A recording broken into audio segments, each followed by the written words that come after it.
Say goodbye to typing long messages. Sometimes it's just easier to speak your mind. With audio messages in iOS 17, you can do exactly that. It's quick, it's personal, and super convenient. Here's how easy it is. Open any messages conversation. Tap the plus button next to the text field. Select audio. And your message will start recording instantly. No extra taps needed.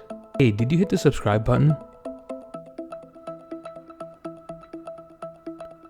Once you're done speaking, simply tap send. It's that simple.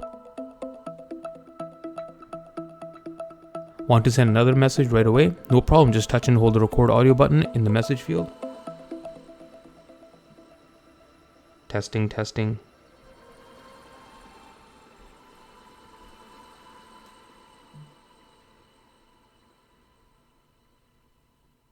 It's a fantastic way to communicate, especially when you're on the go or just prefer to chat instead of type. Did you know you can schedule messages on WhatsApp? Check out this video for a full guide.